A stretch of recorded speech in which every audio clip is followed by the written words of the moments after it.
Influenced by the culinary traditions of its neighbours, Thai cuisine is a melting pot of ideas adopted from Burma and Laos to the north, Cambodia and Vietnam to the east, and Malaysia to the south. Dishes are lightly prepared with strong aromatic ingredients, and every meal adheres to the philosophy of balancing the 5 fundamental flavours of heat, sour, sweet, salty and bitter. Join us as we explore the classic dishes, unique tastes and the diversely exotic cultural flavours of Thailand.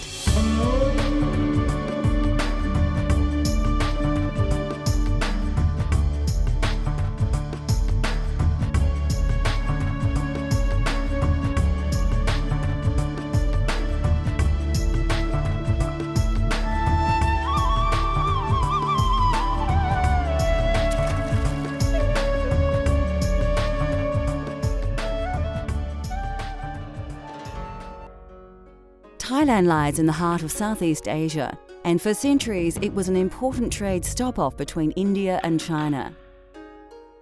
Throughout its rich history, Thailand has been shaped by the cultural influences of its neighbours and trading partners. The Vietnam food is some place is quite similar of Thai food, and they have a spicy, but some places didn't eat spicy like Thailand, and didn't use the same ingredient of Thailand. It's some quite similar, and Cambodia food is different than us as well. So Thailand is quite spicy than more any Asian country. Thai food combines centuries-old Eastern traditions with more recent Western influences. Yet this cuisine is truly recognised around the world as being quintessentially Thai.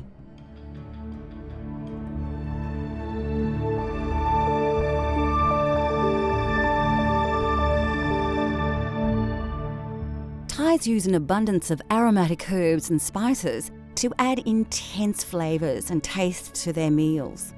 Garlic, lemongrass, turmeric and kaffir lime leaves are the main ingredients in curry paste, but they're also commonly used in stir-fries, salads and tom yam. Galangal, which is similar and often used instead of ginger, is extensively used across Thailand in curry paste and tom yam.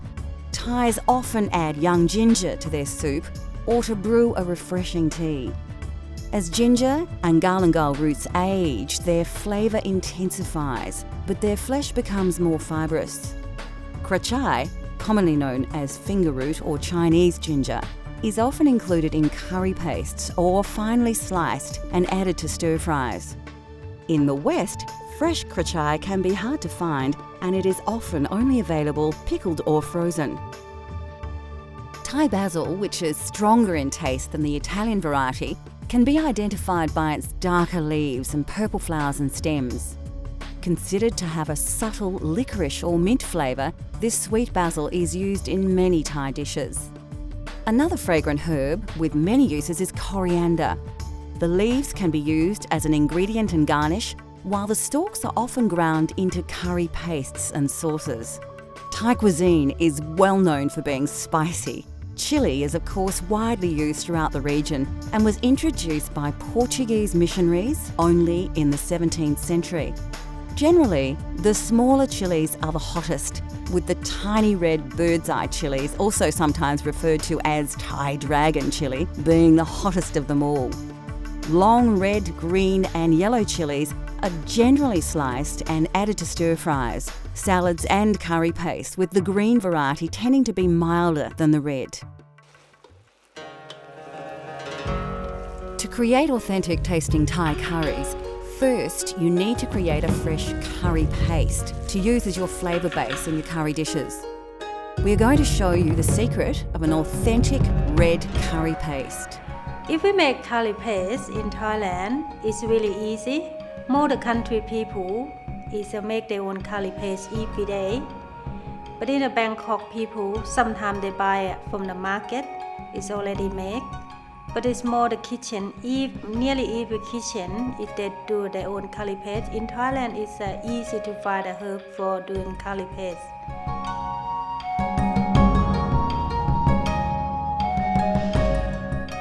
You'll need a mortar and pestle for this recipe. If you don't have one, a small blender will do the job. You'll also need a variety of spices and vegetables that you may only be able to get from your local Asian grocer or market. When you select your ingredients, fresh produce may not always be available, but many ingredients also come in 3 varieties: frozen, pickled or dried. And remember, if you're using dried chilies, you will need to soak them in water for a few minutes to soften them.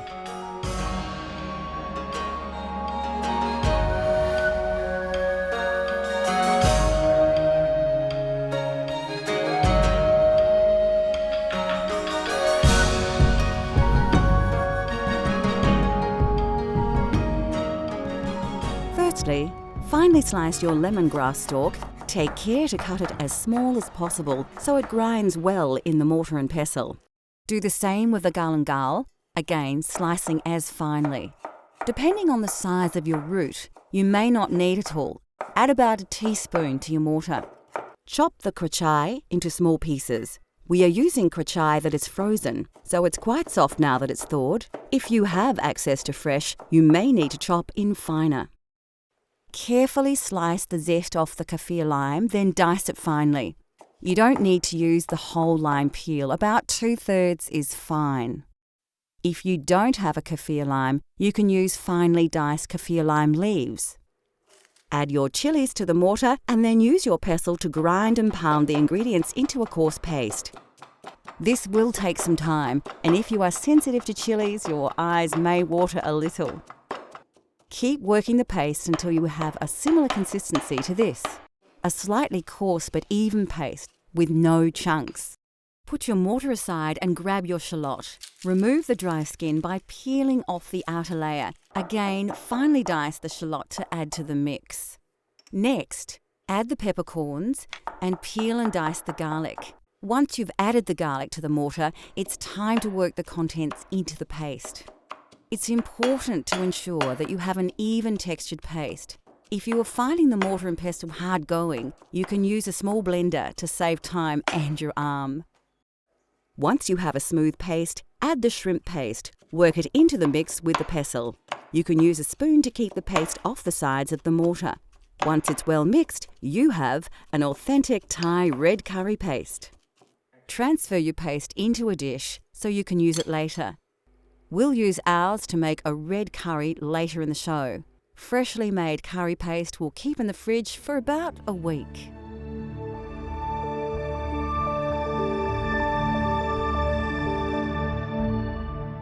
Like any cuisine, there is a wide and varied range of condiments and sauces that can greatly influence the taste of any dish. One of the most important ingredients in Thai culinary culture is fish sauce, a salty and intensely flavoured sauce derived from fermented fish, salt and water. Other condiments include soy sauce, lime paste, shrimp paste, vinegar, peanuts and various dried and pickled produce.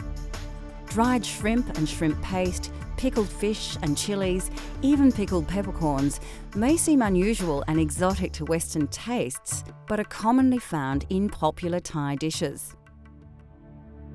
Still to come on Cultural Flavours Thailand, we spice things up with a tasty red curry, explore the mouth-watering array of Thai fruit and vegetables, and we get cooking with noodles.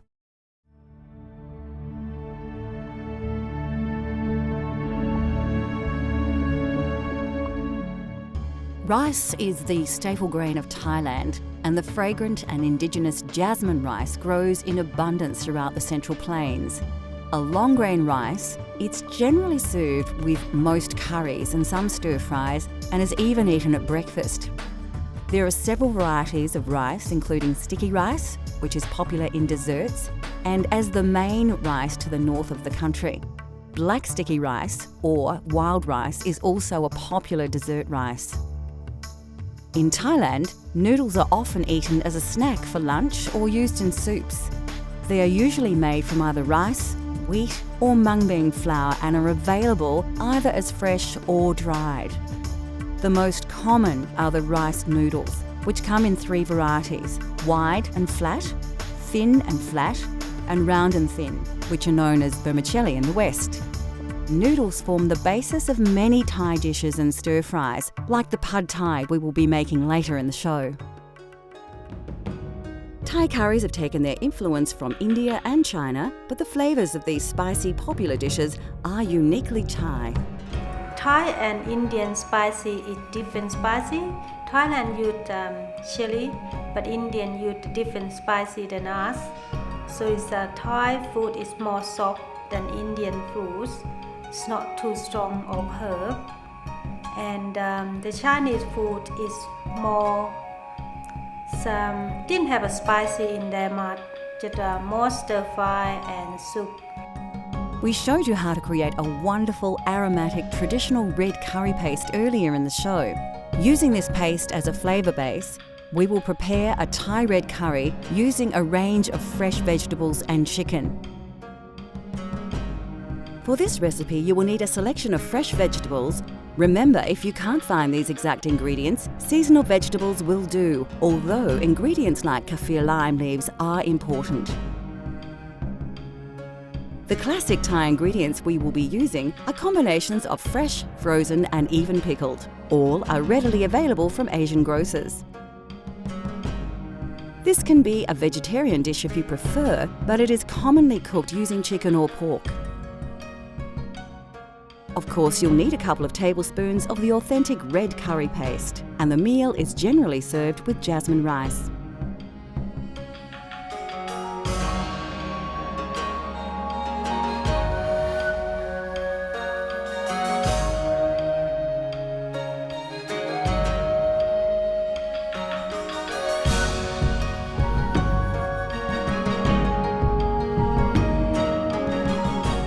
Firstly, you'll need to prepare all your ingredients. Slice the snake beans, not too finely, into about 3 centimetre or 1.5 inch lengths. The capsicum needs to be cut lengthways, taking long slivers off the edges while avoiding the seeds at the core of the pepper. Then dice these slices, like so. Having peeled your carrot, slice it so it can cook quickly but still retain its texture. You can put all these vegetables into a bowl as they'll be used together. Strip the string from the snow peas and slice them once or twice. Chop the cauliflower into coarse chunks and do the same with the eggplant. You will need to chop the kaffir lime leaves very finely as their flavour is very intense, so it's best to fold them together tightly and very carefully slice off tiny slivers. Add the bamboo shoots and karachai to your mix. Then you will need to get your rice cooking so it will be ready to serve with your red curry. As the rice is heating up, dice the chicken ready to cook. Heat your wok and add about 2 tablespoons of soybean oil. When the oil is hot, add your curry paste, releasing the flavours in the oil. Quickly before it burns, add a portion of your coconut milk. Keep it moving in the wok. When you have worked the curry paste and coconut milk together, add the chicken and combine it with the paste. Once fully coated, you can add more coconut milk and stir the mix together. It's a good idea to add your coconut milk in stages. Although it does reduce, the milk is the best way to control the consistency of your curry, adding more if you feel the dish is too dry. You can now add the lid to the wok and cook on a low heat until the chicken is cooked through. Now add 4 tablespoons of sugar and 2 tablespoons of fish sauce and stir through before adding the vegetables you prepared earlier. You can add the diced vegetables all at once, but ensure you stir them thoroughly. Return the lid and simmer, steaming the vegetables for about 5 minutes. Be careful not to stew the curry, so watch the heat. We don't want to overcook the fresh vegetables. Finally, add the green pickled peppercorns and pick the leaves from your bunch of Thai basil. Mix the ingredients together quickly, as you don't want to cook the basil, just warm it enough to release its flavour into the curry. By now, your rice should be cooked and the dish is ready to be served. It is traditional in Thailand to serve the curry in one large dish and place the rice in another. Diners will then serve this into smaller bowls. So there you have it, Thai red curry with chicken and jasmine rice using an authentic, fresh, homemade red curry paste.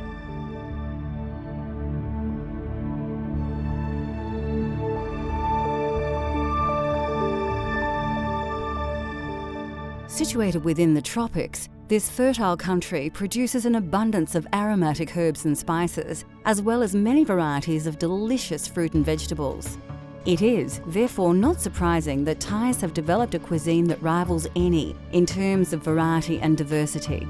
Vegetable staples include the eggplant, Chinese cabbage, choy sum, and several types of mushroom. Some of these vegetables were introduced in Thailand through the trade routes from India and China and have become an integral part of the Thai food culture. Bean sprouts are also often added to various dishes. The sprouts are actually newly germinated mung beans and are crisp and sweet. Lesser known vegetables to Western tastes include the snake bean, a versatile string bean that is extremely popular throughout Thailand. Like many vegetables, the snake bean has various names from different regions, and you may find them referred to as asparagus beans, long podded cowpeas, and the Chinese long bean, as well as the Indian-style eggplant. Thailand has its own eggplant varieties. These are cultivated in several colours and sizes, and although much smaller than the large purple aubergine we are familiar with, all are widely used in curries and stir-fries or dipped in sauces and eaten fresh. Spring onion, chives and mint are commonly added to lap, a sour salad with meat and chilli, or simply used as a garnish. Thai cuisine often features shallots, which are similar to onions but are considered to have a sweeter, milder flavour. Of course, another quintessential Asian ingredient, which is prominent in Thai cooking, are bamboo shoots. Shoots are used fresh or pickled and are usually sliced thinly as they can have a woody texture, especially near the pith. Next on Cultural Flavours Thailand, we fire up the wok and our taste buds as we prepare a Thai family favourite and the country's national dish. Plus, we explore the many wonderful and exotic tropical fruits of Thailand. Pad Thai is a simple, flavoursome dish that is easy to prepare, healthy to eat, and most ingredients are readily available. In Thailand, we eat a lot of Pad Thai. Some people eat it for snack and lunch, dinner, but sometimes it's evening sup, like the nighttime sup. They have an all day, all night sale, and it's more popular in the easy way to make, and it's easy to buy everywhere. Have a Pad Thai, and it's quite heavy and solid meal as well.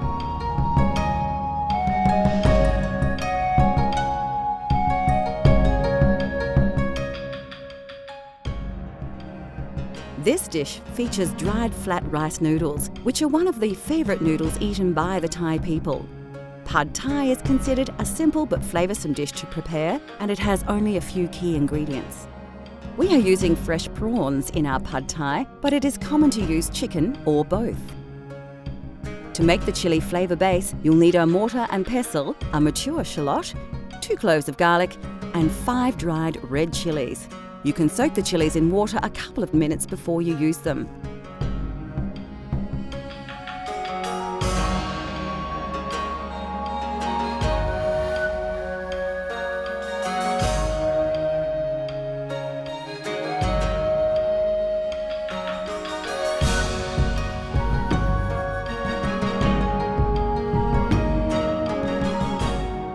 The first secret to an authentic Pad Thai is to create your chilli flavour base.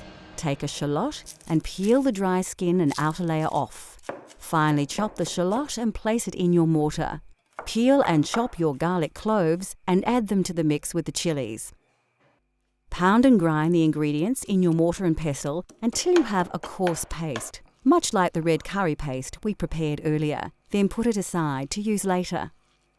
Slice the garlic chives into short lengths of about 3 centimetres or 1.5 inches and place them to the side. Now it's time to fire up your wok and add the soy oil. It's a good thing to remember that Pad Thai has 2 distinct styles, a drier, lighter dish and a heavier, oilier version more popular in the West. When the oil is hot, add your chili paste you prepared earlier. Really work the paste through the hot oil so you release all those delicious flavours and aromas. Don't overcook the paste as it will burn if you leave it too long. To the chili base, crack in the eggs. It's important you don't let the eggs cook whole, so if you feel they are starting to set, give them a stir through before you add more. Blend the eggs through the chili paste and oil until they start to cook through.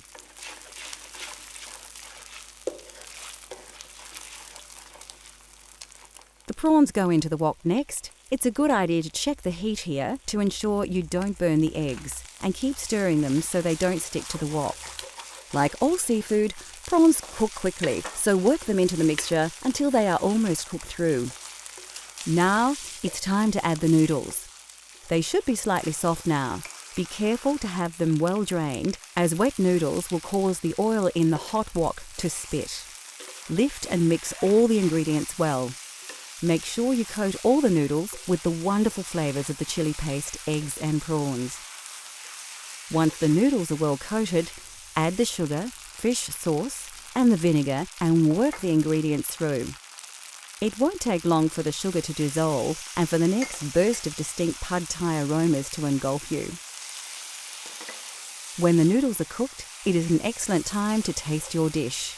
You may feel you need more sugar or fish sauce to your taste. Pad thai is served slightly sweeter in Western countries.